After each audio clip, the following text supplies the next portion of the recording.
Mikasa, இதுக்கு மேல நம்மளால எதுவும் பண்ண முடியாது. அன்னைக்கு இந்த இடத்துக்கு வரத்துக்காக நம்ம எல்லாத்தையும் தூக்கி போட்டுட்டு ஓடி வந்தோம்.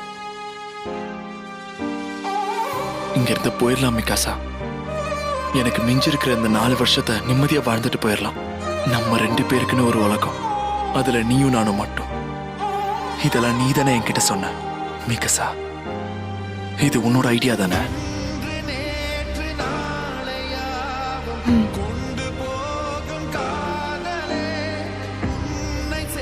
என்ன மன்னிச்சிடு. இத பத்தி பேசக்கூடாது நீ சொன்னது எனக்கு ஞாபகம் இருக்கு.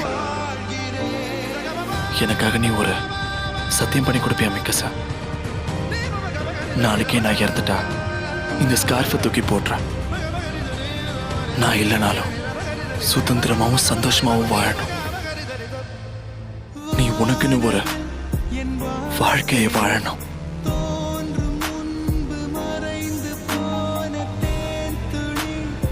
சத்தியம் பண்ணி கொடு மிகாசா. நீ என்னை பத்தி மறந்த.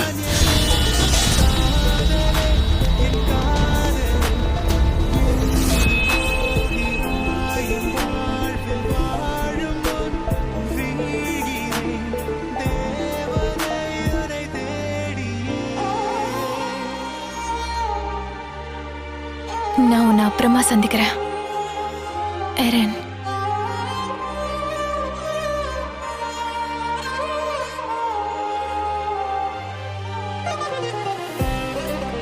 மிகாசா உன்னை மறந்துட்ட வேற ஒருத்தன் கூட சந்தோஷமா இருப்பான்னு நினைச்சுக்கிட்டு இருக்கியா? நீ ஆசைப்பட்ட மாதிரி நடக்குமா?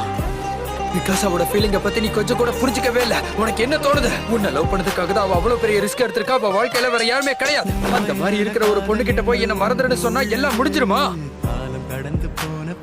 என்ன பொறுத்த வரைக்கும் மிகாசா உன்ன மாதிரி ஒரு அயோக்கியனை மறந்துட்டு அவளோட வாழ்க்கையில சந்தோஷமா இருக்கணும். யாருக்கு தெரியும், நீ நினைச்சதை விட அவளுக்கு சூப்பரா ஒரு பையன் கிடைச்சு 2 பேரும் சூப்பரா இருக்க போறாங்க.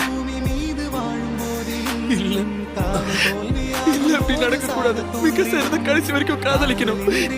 ஒருவேளை நான் இறந்தே போயிட்டாலும் அட்லீஸ்ட் ஒரு 10 வருஷமாவது என்ன நினைச்சு வாழ்வாள்ல.